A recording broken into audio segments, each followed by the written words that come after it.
Welcome to the wide, fabulous world of sports here on the Conservative Pelican. Just a note of housekeeping. I normally do not do sports talk on this channel. I did one video a little bit over a year ago, summer of 2018, on the current state of the Orioles. This video that I'm about to do is about the team that plays about 40 minutes to the south of the Orioles, the Washington Nationals, and they're winning the World Series and how it makes me feel. And to be honest with you, it doesn't make me feel very good, to tell you the truth. Okay, so where do we begin with this? The Orioles got, there's a lot of history and backstory to where I'm going, so just bear with me, okay? In 1992, the Orioles moved into a fabulous new baseball stadium named Oriole Park at Camden Yards. And one of the cool things about it is 27 and a half years later, that stadium is still called Oriole Park at Camden Yards. Okay?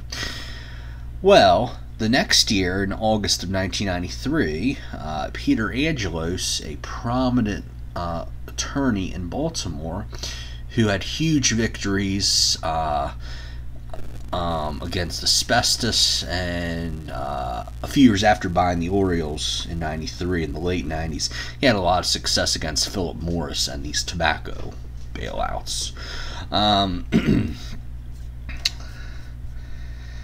So Angelos bought the team in 93. It was him, and then he had a group of others who had various percentage stakes of ownership, 5, 10%, sometimes more. Tom Clancy, Pam Schreiber, probably a few other celebrities I'm leaving out, but those two come to mind the most. So Angelos bought the team, okay. 1993-1994 offseason comes around. He says, you know what? We got the baseball stadium we want. Now it's time to spend some money. So he goes out. He gets Rafael Palmeiro. A couple years later, they get Roberto Alomar. 1996-1997, they make the playoffs. Okay, and meanwhile, pretty much all throughout the 90s, Oriole Park at Camden Yards seeing sellout crowds. If they're not selling out, they're coming pretty darn close. But they're like number one in attendance until at least till the early 2000s. Okay. Now, all throughout this time, Angelos bought the team in 1993, right? Okay. The Montreal Expos in 1993 and 1994 are right at their peak. You know, they have all these young players coming in, like Pedro Martinez, Marquise Grissom, a bunch of others, Moises Alou. They have a very good farm system, a lot of good young players, okay? Now, 1994 really should have been their year. They should have gone to the playoffs and probably won the World Series. But the baseball decides to go on strike in August of 94. Okay. So after that, unfortunately, the team is, I believe Jeffrey Lurie was the owner at the time. He decides to sell. You know, the strike has everybody kind of gloomy and, you know, just not wanting to invest in baseball anymore, I guess. So what happens is the Expos go from a very good team to a very bad team pretty darn rapidly. Okay. So it starts, you start to hear things in the media at this time, mid-late 90s, about the Expos. They now have a stadium that's over 20 years old. Of course, Oriole Park is over 20 years old now. But this bigger stadium, you know, was a stadium built for the 76 Olympics. And, you know, these kind of stadiums just have that cookie cutter they're not like your Oriole Park or your the park the San Francisco Giants played. They've changed the name of that stadium so many times. I don't know what to call it anymore, except Giants Stadium. But a lot of the old parks that were built in the '60s, '70s, most of the '80s are just not pleasant to be at. So the Expos are losing money. They want to move. And the city they want to move to the most is Washington, D.C. Okay? Now, what team plays in the same market as Washington, D.C.? Well, it's the Baltimore Orioles, owned by Peter Angelos. Now Angelos at this time is him and Davey Johnson, the manager of the 96-97 playoff team, as well as general manager Pat Gillick. They're not getting along, and by 1998, the two of them are going Angelos' last man standing. But during this whole time, Angelos is saying no, hell no to a team in Washington, D.C. Fights like tooth and nail to keep a team out of Washington, D.C. Because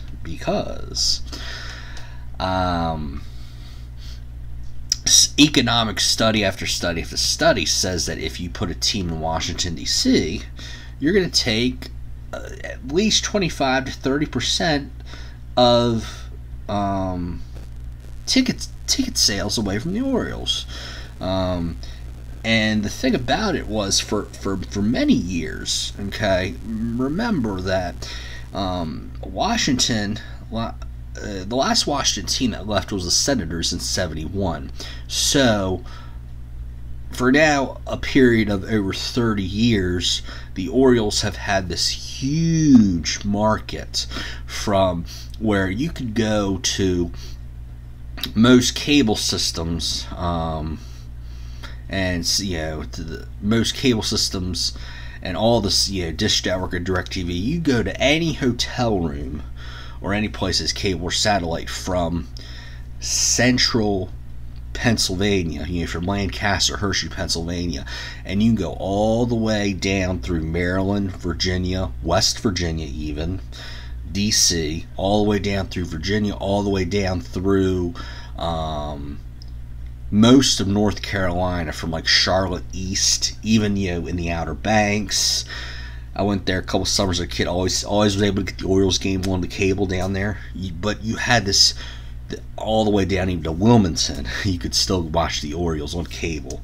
Okay, you had that period of market dominance for over 30 years. Okay, what happened was we get to about the year 2000.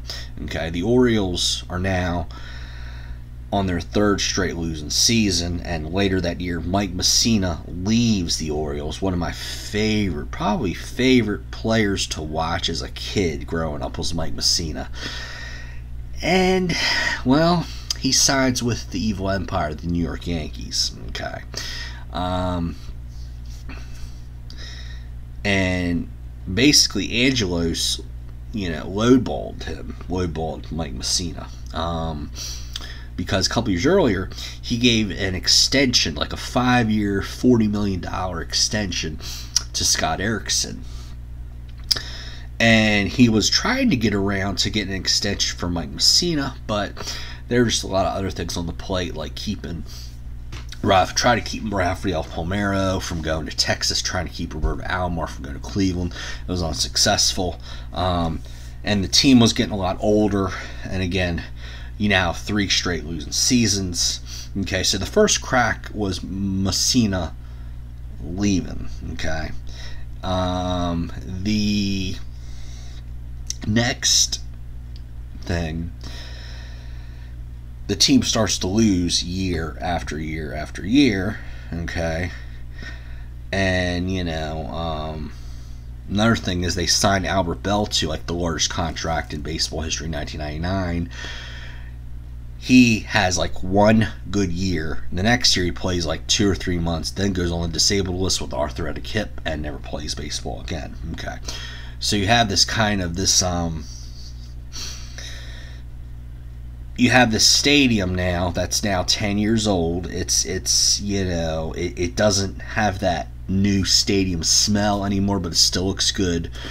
You have a team now that's starting to lose, and you have a team that still wants to spend money in free agency, but they keep getting snake bitten,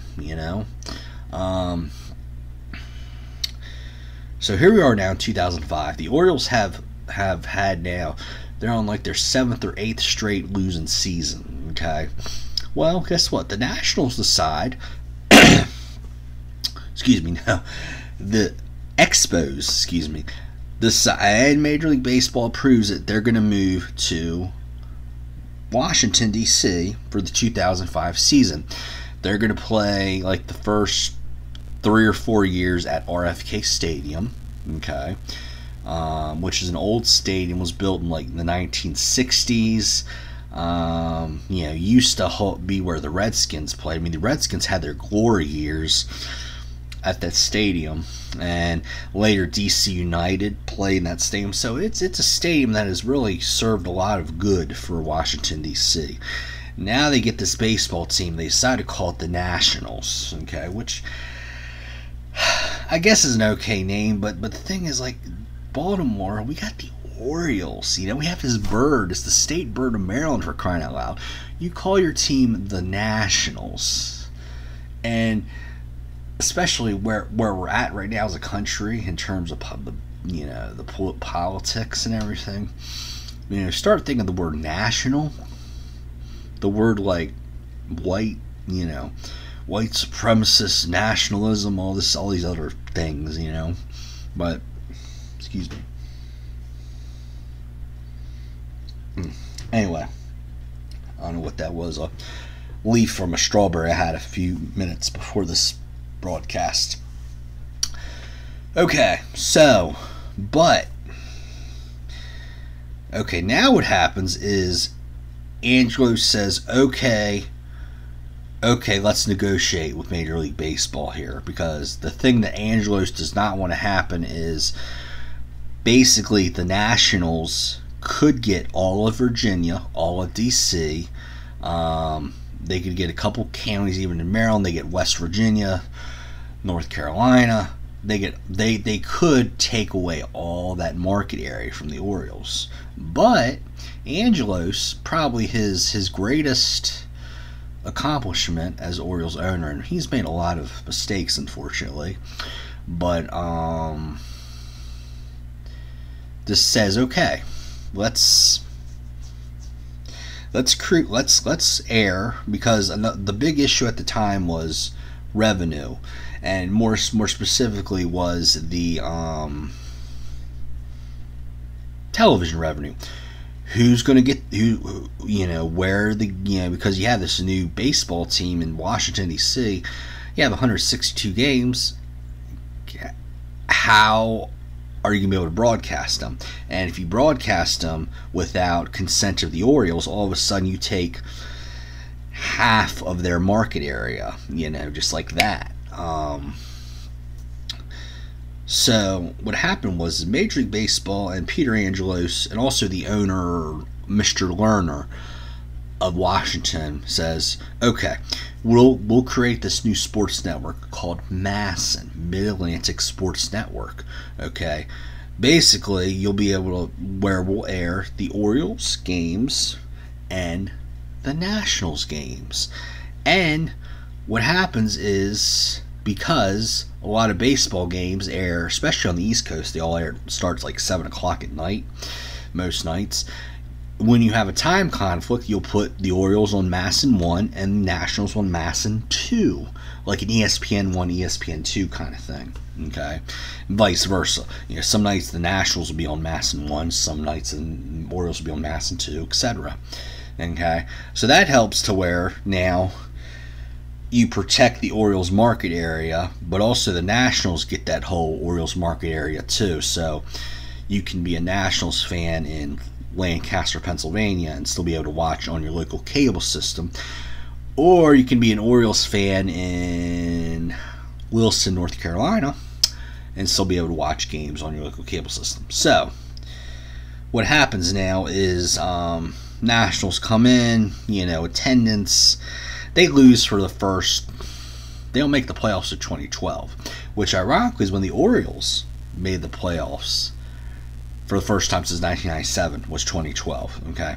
But what you see happening is the Nationals, the Nationals aren't selling out their ballpark. The Orioles are not selling out their ballpark, even though both these teams are winning. So you go from one superior franchise in the 1990s, the Orioles, that are selling out every single night, to where you have two teams that are barely filling half their stadiums. Okay, so that's really the one bad thing I don't like about the Nationals moving in. And now you have two teams that are on the same media revenue stream, but guess what starts to happen? The Orioles play very conservatively with their finances.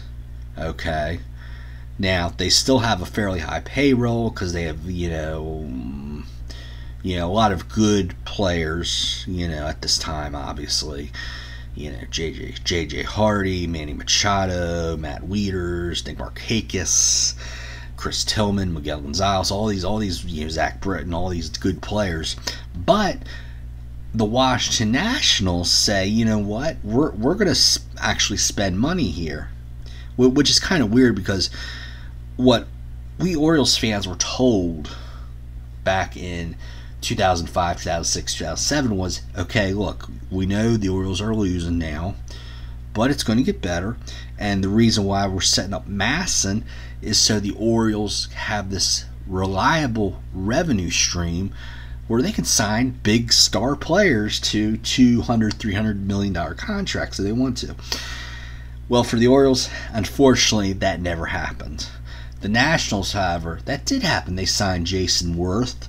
His contract was close to $200 million. They signed Max Scherzer.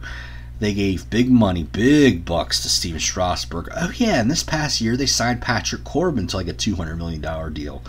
But where the heck were my Orioles? It's this whole thing about the Nationals moving to DC. It just kind of reminds me of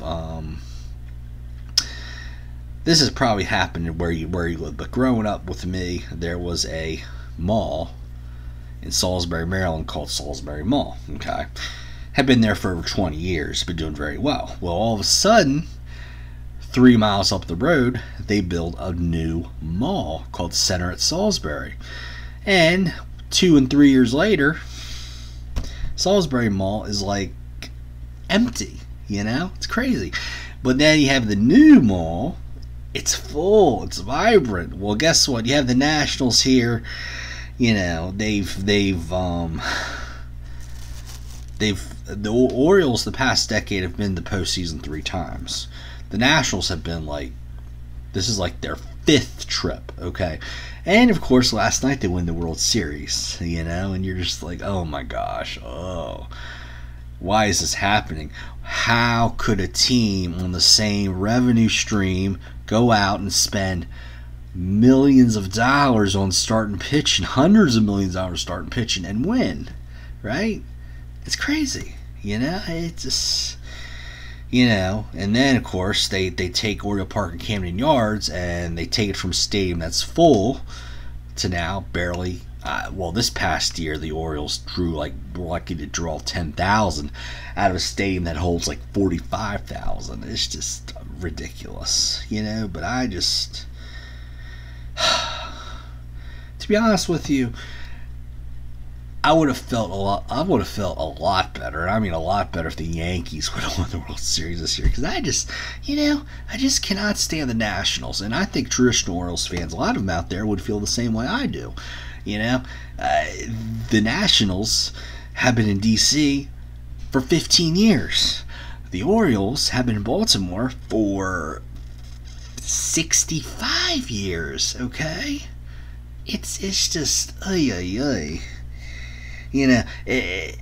but now something has come full circle now. Okay, it's funny, I was just thinking of it just a couple minutes ago. Cleveland Browns, okay, a franchise that had been in Cleveland for 50 years, okay? And in 1994, they make the playoffs. Not just make the playoffs, they advance the second round. They win a playoff game, okay? The next year, they are in first place. It's like early November. They're 4-5, but for some reason they're in first place, so they still have a chance to go to the playoffs in 1995. Okay, but guess what happens? The year before, Cleveland Indians built a brand new stadium. Okay. And now Art Modell, the owner of the Browns, wants his new stadium for their Cleveland Browns, because the stadium they're playing at now is just falling into disrepair. It's just not practical to just renovate an old failing stadium, right? Okay, but what happens is Art Modell, on the day after the Browns. The day after the Browns have a 4-5 record, he goes to Baltimore. All of a sudden, the Cleveland City Council sees him on TV. Okay, and I don't know what station it was on. It might have been a local news station, or it might have been ESPN or CNN. I don't know. But they see owner Art Modell in Baltimore with Maryland Governor Paris Glendening, and Paris Glendening says, "We have a solid contract. The Browns are indeed coming to Baltimore." And, well, 1995, the Browns are 4-5 at the time. They finished with a 5-11 record. So you can see that was a collapse. The Browns leave Cleveland, come to Baltimore, become the Ravens. The Cleveland Browns, they go 3 seasons without football. Come back in 1999. They've had one playoff appearance since coming back into the league in 1999. That was in 2002. That was a wild card game. They blew like a 30-3 lead against the Steelers or something. They lost that game the first round of wild card in 2002. What's my point of all this? Well, now I kind of know what it feels like to where you're the long, traditional, comfortable franchise, okay? And then all of a sudden, some newbie shows up on the block and they win a World Series. In the Baltimore Ravens case, 5 years, just 4 years after moving from Cleveland to Baltimore, they win a World Series. And then Cleveland Browns fans are just kind of like the way I feel this morning, just very like, bleh, about the Nationals win a World Series. So yeah, it kind of does come full circle now. Don't you see that? So anyway, glad you could join me for sports talk here. I'll talk to y'all later. Bye-bye.